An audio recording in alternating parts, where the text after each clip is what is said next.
Welcome back to the Diorama Hangar. This is Mike, and today I'm going to talk to you about update with Ramen Toys, some of the projects that are going on over there, some things that are in the works currently, and then there are some pre-orders. I'm going to talk about some tentative release dates on some of these pre-order items, just kind of what's going on. And the reason I'm doing this is because some of these items are some of more my anticipated items that I look forward to getting the most. So let's get into talking about what's going on with Ramen Toy coming up.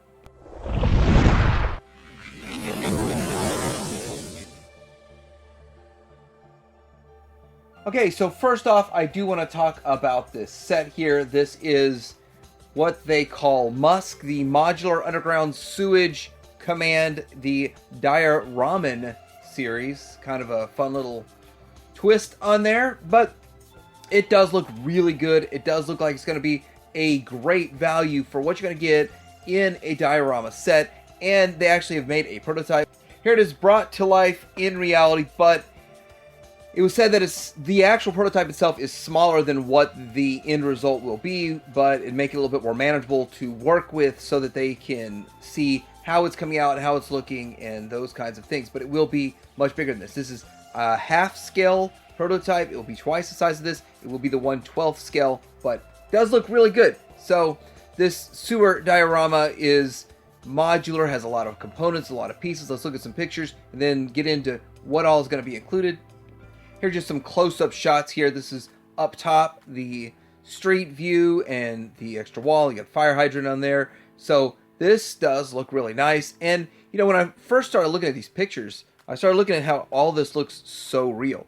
And so they're not really targeting a cartoon aesthetic. They're targeting a real-world aesthetic, and that's what's going on right here, which would be fine. It would work with cartoon figures in it, in my opinion. And I think the real-world aesthetic would work for so many different toy lines that it makes a lot of sense to make a diorama that is a real world diorama instead of trying to fit a cartoon environment, and that is pretty cool. So here is another shot of the street scene, and so looking at that, looking how that looks so real. And then you have grates and sewer grates and all those kinds of things, and drainage grates.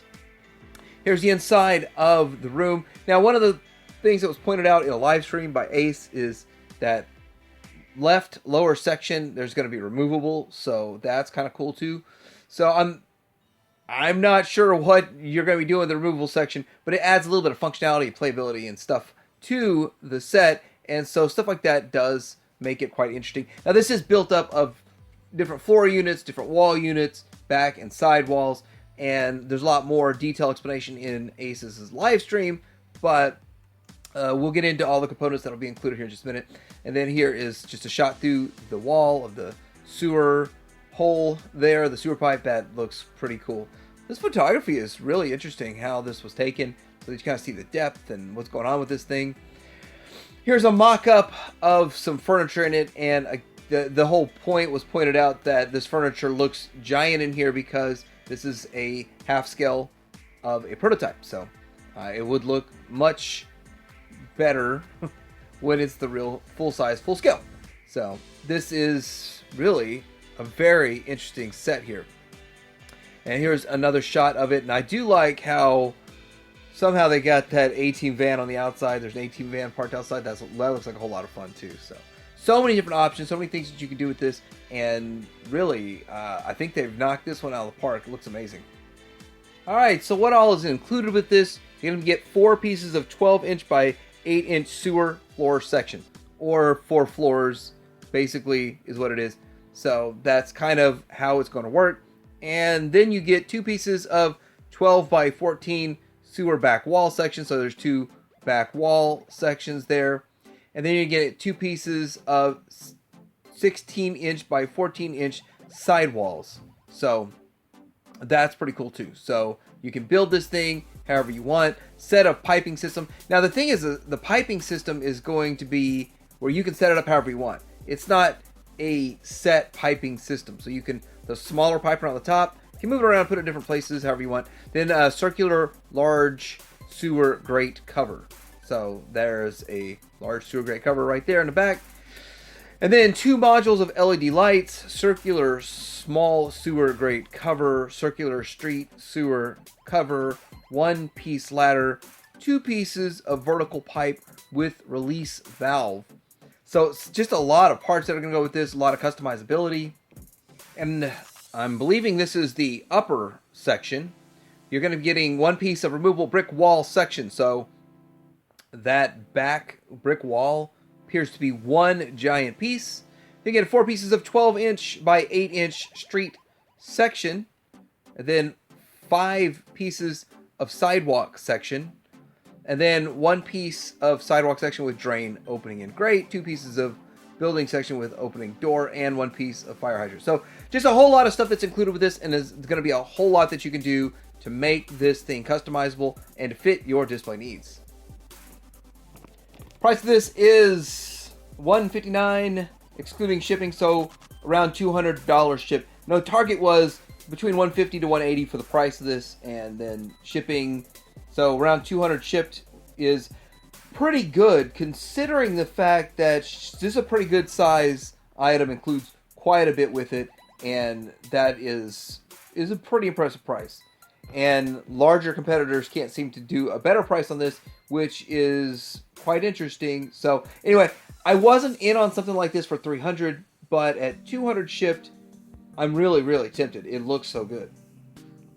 Alright, so getting into the rest of the things that I'm looking forward to. Now, we do have some pre-orders, some stuff that is in the works and coming up, and things that you might be getting excited for.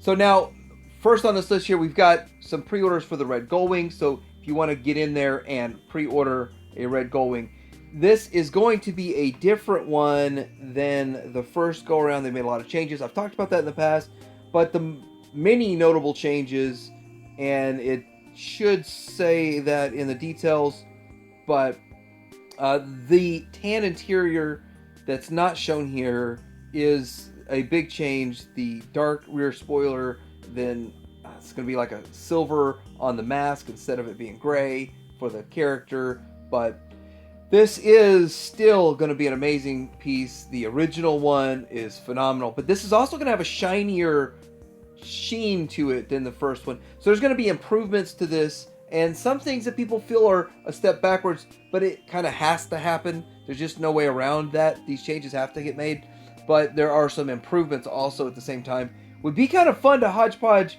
two together to make what I would believe is a perfect iteration. Alright, so looking at the Marshal, that's another one that I am super excited for, because we haven't seen this character in reality in a modern era yet. It's just really impressive that this looks good. I'm impressed with it. I'm excited for it. Also, if you pre-order online, you get the extra add-in stuff, which is the rifle, the necklace, the carry-em, which is really a nice touch. Whole lot of fun. Now, tentatively, this is going to be released second quarter of 2024, and with that, it's still a ways away, but I did pre-order mine because I do want those pre-order early bird price. Yeah, I want the price, but I also want this extra added stuff thrown in.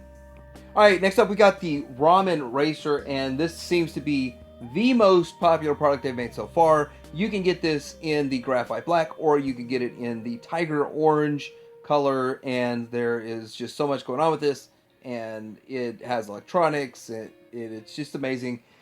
And the prototype's going to be sent out to people to take a look at and review pretty soon, and so with that, the pricing right now is $200. So originally it was $175 if you got the early bird. Now it's still $200, but they're only going to make so many, and at a certain point the price will be $250. So if you're in on this, you don't have much time for it to switch to the $250 price point, and I'm just letting you know that because down the road people will be paying way more than this. When it's produced and sold out, it's going to be expensive. This is supposed to be out in December, so that's the expectation. Tentative timeline, and get it before Christmas is the expectation on that. Hopefully that works out.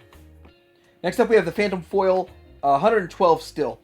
And I just want to say that this is phenomenal that they're making it. It was never made in the vintage toy line, so vintage collectors would want this, except for the fact that it's not vintage scaled, won't work with their their retro scale or their vintage toys and figures.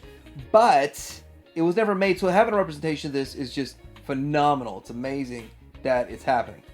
So I've of course got mine pre-ordered. I can't wait to get it and take a look at it. It's going to be awesome and exciting. But this is one of the problems with any company making modern toys, is that stuff that is more of a deep cut, and this is a super deep cut, is not going to appeal to the masses. And that's kind of answering another question a lot of people have, is how come Ramen Toy isn't just making everything for 80s Commanders, then moving to other toy lines? Why have they got their hands in 8, 10 different projects instead of completing everything that they're going to do with 80s Commanders? And that's because that's just the way the collector market is. The deeper you go, the deeper the cuts, then the less people are interested. So there's a lot more people that would be happy to just get the first 3 main characters of the 80s Commanders and nothing else. And then as you make more and more and more of that, there's less sales, and they actually still have to make money so that they can put more money back into the next project. And so that's how things go with this. So this thing there's not generating the interest in this that they thought it would, and so they're still going to continue with this line, but it's not going to be their only thing that they work on. So they're working on a lot of things, because the deeper you go, the less people are interested. But I am super stoked about this, and I still, in my mind, can't understand why more people are not. See, speaking about deep cut, super stoked. Now we have this Apache Commander, $70. I'm really looking forward to this too. The thing is, I'll never in my lifetime own the prototypes that are out there, because there are like a dozen, 6, 12, I don't know how many prototypes are out there, but I've seen several.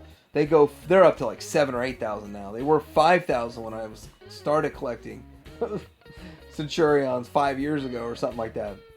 But with this, I can own some representation of the character and be happy with it. And this is high quality, and it's going to fit the scale. It's going to look good with all of my other 80s Commanders on my 80s Commander shelf, and we're going to fill it out with all of the main characters. And he is a main character in the show. It's just he came late in the show.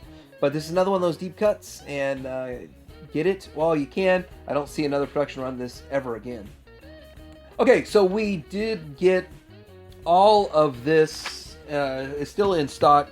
I got my 2 land drones in, and I'm really happy. They look fantastic. Now, you notice, though, they still have $70 pricing on the land drone. And if you don't want to spend, what is it, like $1,200 to get a vintage traumatizer complete, if you don't want to spend $1,200 on a vintage traumatizer complete, $70 is a steal for this, and it'll look fine on even a vintage display, and I've shown that in my review video. But look how the antagonist Cyborg, which I want to point out wasn't selling all that well because it's a deeper cut, although he's a main character. But now they're getting lower and lower on stock. Prices up to the $99, $95, and I don't see another production run of that ever again. So once that sells out of stock, then they'll be really expensive on the secondary market. But I like this. I really think that I like the brighter tune color a little bit better or the brighter toy than the tune, however that went. But it's still a really great figure overall, and a whole lot of fun. They did sell out of their Masters of the Verse heads, but they do have some of the most powerful stands in the universe still on pre-order. So anyway, really fun toy line right there. And before we get into talking about this last one, the Phantom Foil, which is the only weapon system that they're making for the 80s Commanders, they're looking at June or July of 2024 on that one. Now, getting into this, when it comes to mask, has got to be the most exciting thing. That's MAKINA, sorry. When the most exciting thing about the MAKINA Labs in decades, and that is the Great White. And they have a few pictures of what's going on with this mock-up here, this sample prototype. And it looks fantastic. Obviously, the colors don't match what the final one will look like, but it's still really exciting. It's moving along. And they got a Mads Hawkins in there manning it and driving it. But so the thing with this one is that they are not putting the pre-orders up for it just yet. But I'm going to pre-order 3 of them. And I'm in on 3 because, A, it's just one of those things that is that important if you collect this line. And the other thing is that it's never been done this well. Now, I've got the red gold wing, and I'm impressed with the quality and how well it works, and specifically that it's way better than what Kenner did back in the day. And looking at this, I personally believe that Kenner couldn't pull off the engineering on this to make it match the show well enough. And coming up with some ideas to get around some of that, the fantasy of the show to the reality of the toy, and that's impressive. But anyway, I'm all in on this. Can't wait for the pre-orders, and as soon as they're up, I'll let you know. So that's my update on Ramen Toy. What's going on over there? I'm not actually in on every project that they're making. I'm not buying everything that they make, but I think everything they make is going to be high quality. It looks good, and it's very exciting. Some of the stuff that's generating a big buzz out there, that's pretty exciting to even talk about that. But some of the projects I'm looking forward to the most, and I'm probably going to be on this suitor layer because it does look that cool. But anyway, let me know what you think in the comments below. Like and subscribe. Diorama out.